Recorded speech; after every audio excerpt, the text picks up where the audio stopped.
Bismillah. Innal hamdalillah nahmaduhu wa nasta'inuhu wa nastaghfiruh wa na'udzu billahi min shururi anfusina wa min sayyiati a'malina may yahdihillahu fala mudhillalah wa may yudlil fala hadiyalah wa asyhadu an la ilaha illallah wahdahu la syarikalah wa asyhadu anna Muhammadan abduhu wa rasuluh amma ba'du. Alhamdulillah, pada kesempatan hari ini, hari Kamis 28 Agustus 2025 ba'dal asar, di Masjid Imam Muqbil Al-Wadi'i Darmasraya, Sumatera Barat, kita masih memberikan kajian dari kitab Sahih Al-Bukhari, yang mana pada kesempatan hari ini kita masuk kepada Kitabul Ilm, bab man khassa bil ilm qauman duna qaumin karahiyata an la yafhamu. Chapter about whoever selected some people to teach them religious knowledge, preferring them over others for fear that the others may not understand it.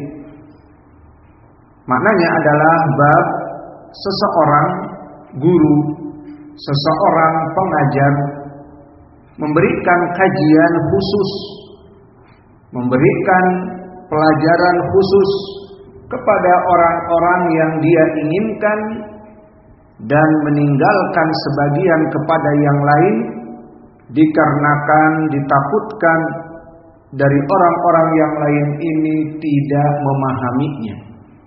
Maka awas, pembahasan kita di sini adalah Nabi memberikan beberapa ilmu yang dipahami oleh para sahabat sesuai keilmuannya. Dan itulah prakteknya kita. Maaf, seperti yang kita praktekkan bersama kalian dan bersama bapak-bapak dan para pengurus. Maka mereka semuanya penuntut ilmu, para pengurus, kalian. Namun di malam hari, apakah kita memberikan kajian ilmu sharh, ilmu bahasa Arab, muhadatsah, ilmu nahwi, bahkan seperti pelajaran fajar kita memberikan qiraah? Apakah demikian untuk bapak-bapak? Tidak. Maka kita berikan kajian khusus bagi mereka seperti fikih, sifat umroh, karena mereka membutuhkannya misalnya. Ataupun ilmu akidah yang mudah dicerna. Adapun ilmu khusus seperti ilmu bahasa Arab, i'rab, bismillah, ba harfi jar, ismi, ismun majrurun bil ba, lafzul jalalah Allah mudhafun ilaih, mana bisa?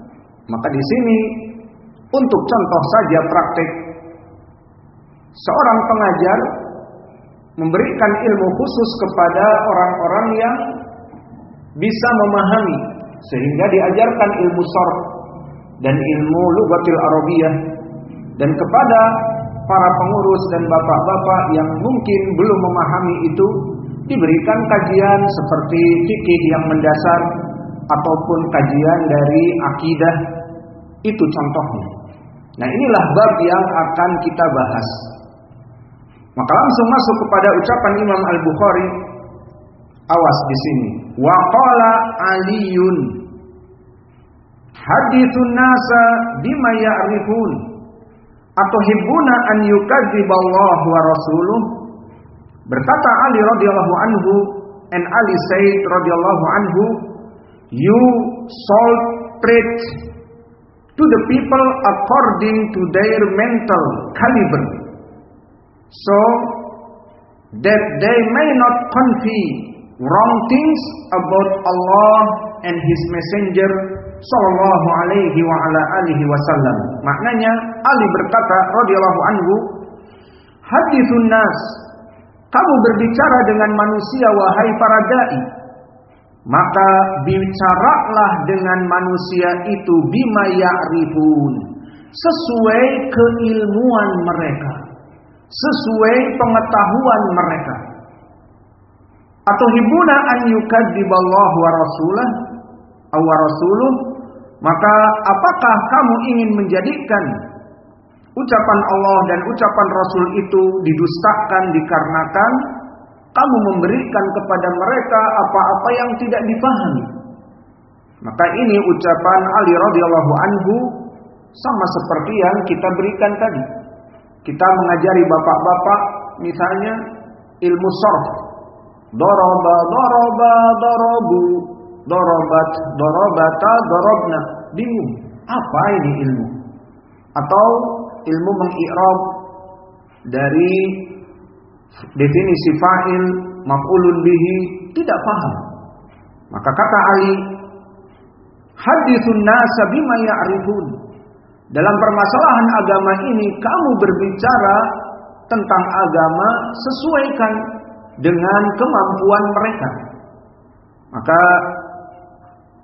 kalau tidak begitu, mungkin kamu akan memberikan Al-Quran dan Sunnah dipahami oleh mereka dalam keadaan salah karena tidak kelasnya, karena mereka tidak mengetahui level-level yang sampai kepada perkara-perkara yang detail.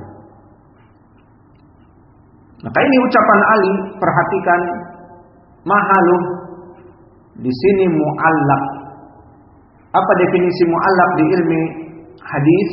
Mu'allaq adalah di mana seperti Imam Al-Bukhari di sini meriwayatkan langsung dari sahabat. Mana bertemu Imam Al-Bukhari dengan sahabat? Maka disebutkan waqala Ali dengan sigoh yang bukan haddatsana dan akhbarana. Waqala Ali, maka Ali berkata, dari mana Al-Bukhari mendengar dari Ali radhiyallahu anhu? Dia jauh dari zamannya. Dia sekitar 200-an. Dan Ali radhiyallahu anhu lahir sebelum Hijriah.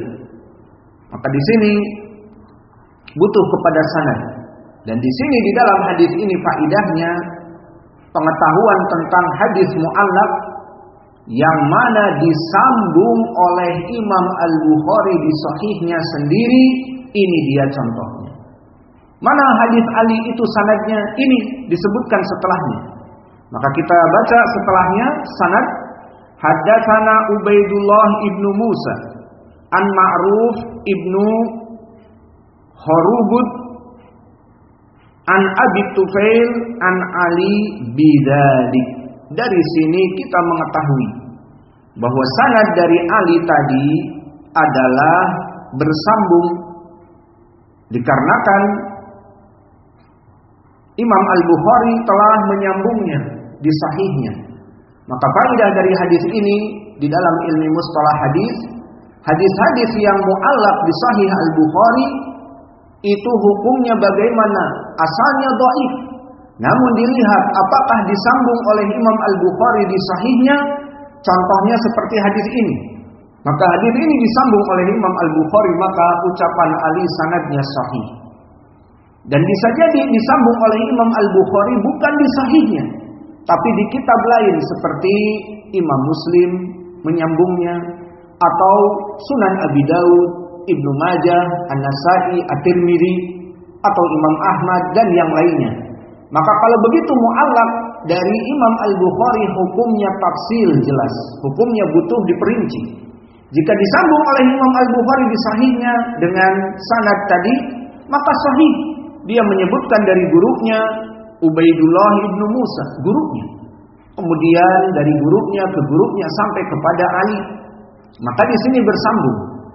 Lalu bagaimana jika dikeluarkan oleh Sunan Abi Daud atau Tirmidzi atau An-Nasa'i atau Ibnu Majah? Ya sama, dilihat sanadnya.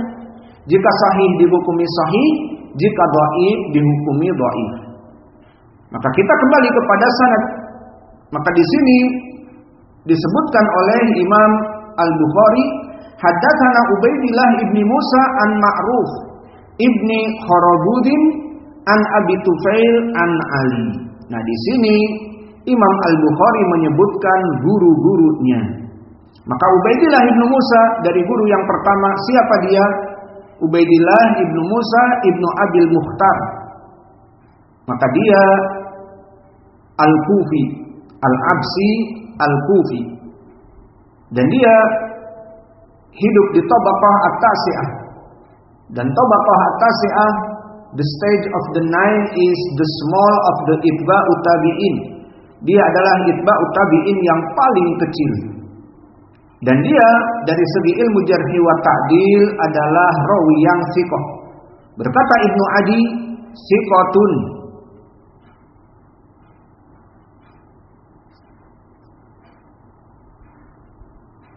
Maka telah dithiqahkan oleh Ibnu Adi di kitabnya Al-Kamil. Dan berkata Abu Hatim, saduqun thiqah hasanul hadis. Dan berkata Yahya Ibnu Ma'in thiqatun.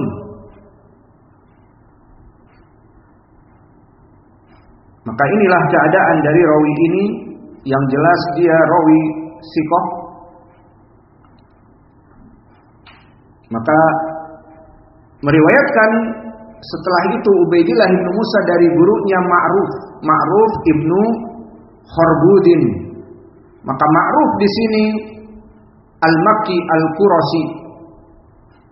Dan dia di tabaqah yang kelima dari itba'u tabi'in as-shaghir. Dan dia dalam keadaan dari ilmi jarh wa ta'dil rawi yang pas-pasan, saduq, hasanul hadis. Maka berkata Abu Hatim, yuktabu hadithuhu wa huwa makki. Maka hadisnya ditulis, diterima, dan dia adalah seorang dari Makkah.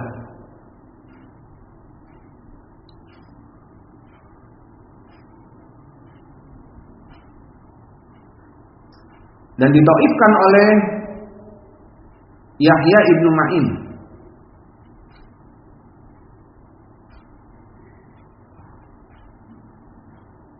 Maka wallahu a'lam dia adalah rawi yang hasan, rawi yang pas-pasan.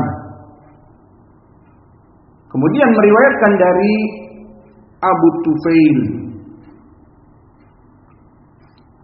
Dan Abu Tufail dia adalah Amir Ibnu Wasilah. Abu Tufail.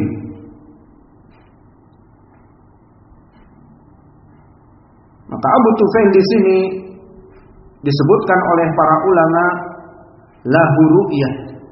Dia melihat Nabi. Namun dia bukan sahabi, maka dia melihat Nabi dan tidak meriwayatkan dari Nabi. Maka dinamakan dengan mukhadram. Maka Abu Tufail di sini rawi, karena bukan sahabi berarti harus diketahui thiqah atau tidak. Paham? Maka dia mukhadram, disebutkan oleh Muhammad ibn Sa'ad thiqatun fil hadis. Maka dia rawi yang thiqah. Dan dia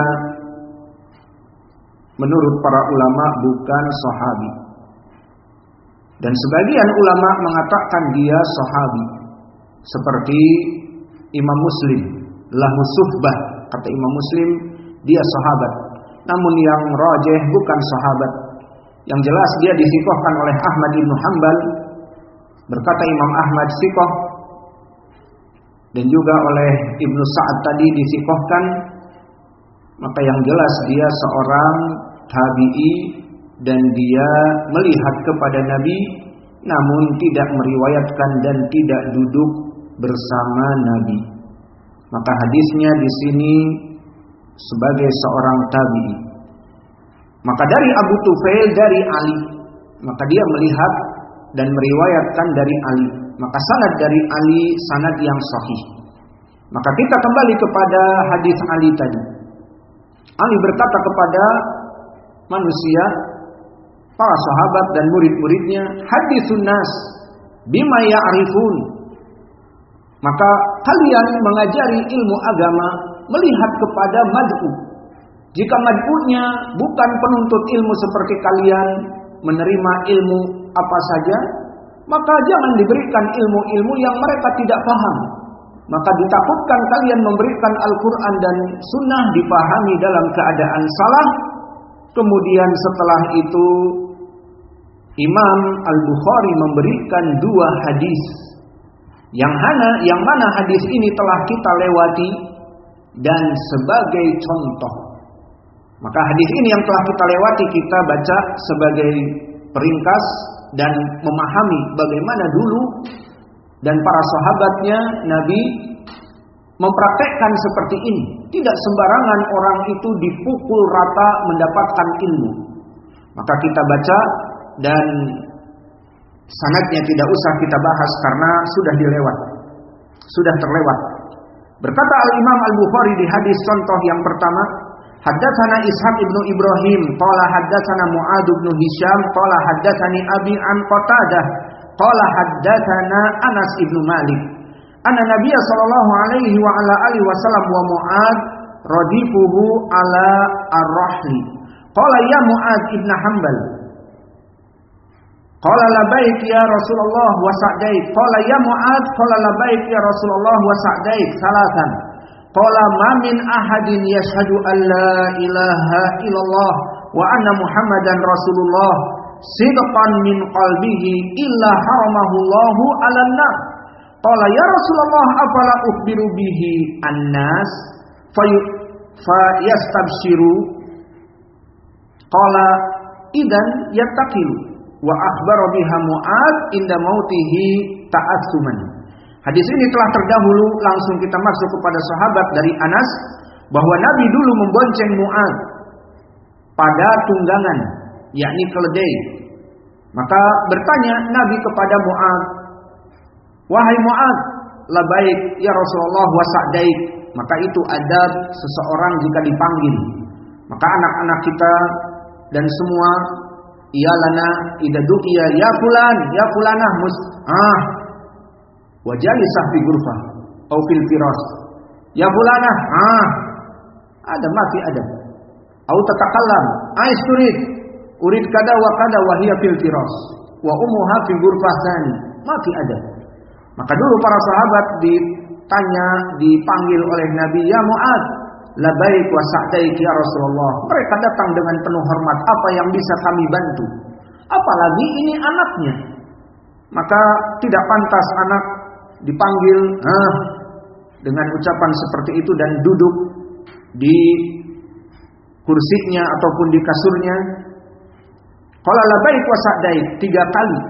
Apa yang engkau butuhkan? Ya Rasulullah, kami siap seperti itu. Qala, Nabi mengabarkan di sini, awas, ini dia contoh dari ilmu yang sebagian dirahasiakan oleh Nabi, ditakutkan tidak dipahami manusia. Jangan diberikan, nanti akan salah faham. Itu maknanya. Mamin ahadin yashhadu an la ilaha illallah wa anna Muhammadan Rasulullah sidqan min qalbihi illa haramahullah 'alan nar. Wahai Mu'adz, ketahuilah. Mu'adz dikasih tahu.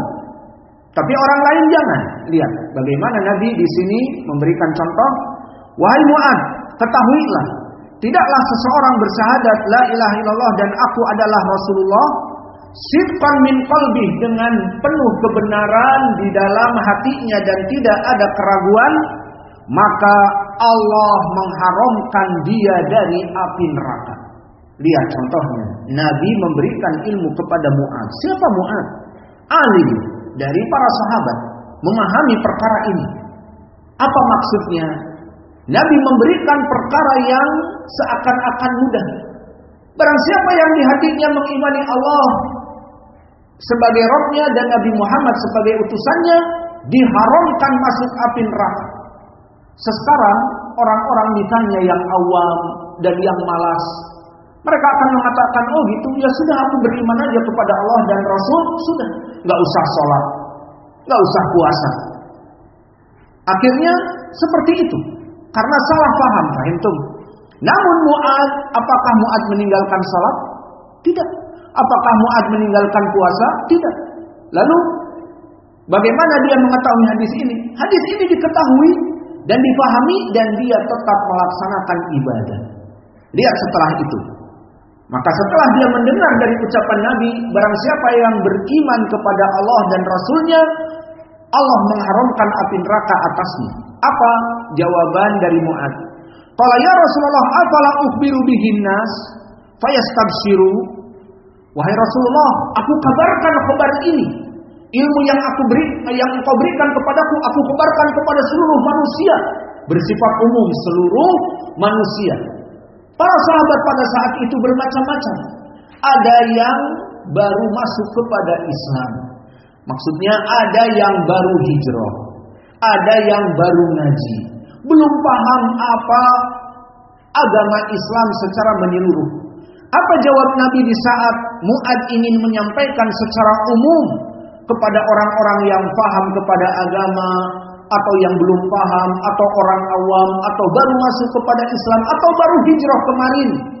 Diberitahu seperti ini. Apa kata Nabi? Wahai Rasulullah, bagaimana kalau aku mengabarkan berita gembira ini agar mereka semuanya senang, semuanya bersifat umum dari para sahabat. Qala idza yattakilu, maka Nabi menakutkan mereka nanti berleha-leha. Maksudnya pemikirannya lain. Kalau kita misalnya yang berilmu dan Mu'ad dan mana yang lainnya diberi hadis seperti ini, tetap kita istiqomah. Kita melaksanakan sholat, puasa, sholat berjamaah, berpuasa, dan sholat malam, dan sholat duha, dan menuntut ilmu ibadah. Laksanakan semua sunnah.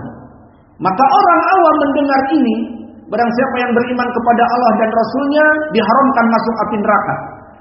Kebayang tidak orang-orang awam ini akan mengatakan, Allah gak usah lagi menuntut ilmu. Ngapain menuntut ilmu, capek? Gak usah lagi berpuasa. Puasa yang wajib aja Ramadan. Gak usah sholat malam, gak usah sholat duha. Cukuplah sholat wajib itu juga di rumah, gak usah di masjid. Misalnya, orang menjadi malas. Cukup dengan iman kepada Allah dan Rasul, diharamkan dari api neraka. Maka beda pemahaman atau tidak? Beda. Pemahaman Mu'ad tidak akan bermalas-malasan. Dia tetap istiqomah, beriman kepada Allah dan Rasulnya, dan istiqomah melaksanakan ketaatan. Namun orang awam, orang yang baru masuk Islam, orang yang baru hijrah di zaman Nabi, mungkin berpikir lain. Maka Nabi mengatakan, idan yattaqil, ya Mu'ad, jangan engkau kabarkan mereka semuanya manusia. Nanti mereka bermalas-malasan. Lihat, ini contoh. Maka Nabi mengajari Mu'ad dengan kalimat tadi, kabarkan kepada mereka Allah mengharamkan api neraka barang siapa yang beriman kepada Allah dan Rasulnya. Mudah. Namun siapa mental Mu'ad, siapa Mu'ad berilmu, faham, tetap istiqomah, tidak melaksanakan perbuatan yang dimurkai Allah dan menjauhi ibadah, tidak. Namun bagaimana jika ilmu ini sampai kepada orang-orang yang baru masuk Islam, baru berhijrah? Maka di sini ditakutkan akan berleha-leha, dan ini yang Nabi takutkan. Idan yattaqil, ya Mu'ad, jangan sampaikan, mereka nanti akan berleha-leha. Lalu apa yang dikatakan oleh Mu'ad? Wa akhbara biha Mu'adun inda mautihi ta'assuman. Maka Mu'ad akhirnya diam, tidak mau memberikan ilmu ini yang diberikan oleh Nabi sampai menjelang matinya. Dan Nabi Muhammad tentunya sudah meninggal sebelum Mu'ad. Maka Mu'ad menyampaikan dalam keadaan takut dosa. Dia diberikan ilmu oleh Nabi dan tidak menyampaikan. Takut itu, takut terlaknat, takut menyembunyikan ilmu, takut tidak amanah. Maka akhirnya dia memberikan, dan tentunya memberikan kepada orang-orang yang berakal, kepada orang-orang yang tidak ditakutkan salah paham. Paham sekarang? Ini contoh. Kita tutup pelajaran kita dengan contoh yang kedua, agar besok kita masuk kepada bab yang baru. Contoh yang kedua sama seperti ini. Haddatsana Musaddad, haddatsana Mu'tamir, sami'tu Abi, qala sami'tu Anas. Masih dari hadis Anas, kasusnya sama. Qala dzukira li anna Nabiyya sallallahu alaihi wasallam qala li Mu'ad. Berkata Anas, aku ingat Nabi berkata kepada Mu'ad, man laqiyallah la yusriku bihi syai'a dakhalal jannah. Mudah juga ini. Barang siapa yang mati, dia dalam keadaan mati dan tidak pernah melaksanakan kesyirikan kepada Allah, maksudnya tidak melaksanakan klinik, sihir, menyembah kepada selain Allah, menyembah kepada Yesus Kristus atau kepada wali-wali yang sudah meninggal, diminta barokah kuburannya dan berdoa kepada selain Allah, kepada para wali misalnya, maka orang yang mati dalam keadaan tauhid akan dimasukkan surga, kata Nabi. Maka ini perkara yang mudah. Mati dalam keadaan tauhid, meskipun banyak dosanya tapi melaksanakan tauhid, maka dimasukkan surga. Mudah masuk surga. Akhirnya berkata Mu'adz, sama seperti ini. Ala ubashirun nas, wahai Rasulullah, aku kabarkan kepada manusia secara umum. Qala la, jangan wahai Mu'adz. Ini akhafu an yattakilu, sama. Aku takut orang-orang awam yang baru masuk kepada Islam, yang belum hatinya itu kukuh, mereka bermalas-malasan, akan meninggalkan ibadah-ibadah, bahkan yang wajib akan ditinggalkan. Karena apa? Cukup aku mati dalam keadaan bertauhid, tidak menyembah kepada selain Allah, aku masuk surga. Meskipun malas, meskipun banyak dosa. Maka kata Nabi, jangan engkau sampaikan kepada orang-orang yang baru masuk Islam, orang-orang yang belum paham. Berbeda dengan Mu'adz. Nabi memberikan kepada Mu'adz karena Mu'adz mempunyai ilmu dan sudah lama belajar dengan Nabi. Maka akhirnya ini juga contoh yang kedua. Barang siapa mati dalam keadaan bertauhid, kabari, dia akan masuk surga. Maka Mu'adz mengatakan, aku sampaikan ya Rasulullah ke semua sahabat agar mereka senang. Nabi mengatakan, jangan. Di antara mereka ada yang baru masuk kepada Islam, di antara mereka ada yang belum teguh dalam agamanya, maka masih malas-malasan dalam ibadah dan tidak mau melaksanakan yang sunnah-sunnah, sehingga nanti mereka malas. Pokoknya yang wajib aja yang saya kerjakan. Yang sunnah-sunnah gak usahlah. Yang penting ada tauhid. Kan kalau mati dalam tauhid masuk surga. Ngapain sholat malam? Ngapain sedekah? Ngapain gotong royong? Capek-capek. Mendingan sholat 5 waktu, bayar zakat, puasa Ramadan saja, gak usah puasa Senin Kemis.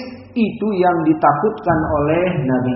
Maka ini 2 contoh dari bab yang kita bahas dan juga penjelasan dari Ali, di mana Ali radhiyallahu anhu tadi menyebutkan kepada kaum muslimin, hadithun nas bima ya'rifun.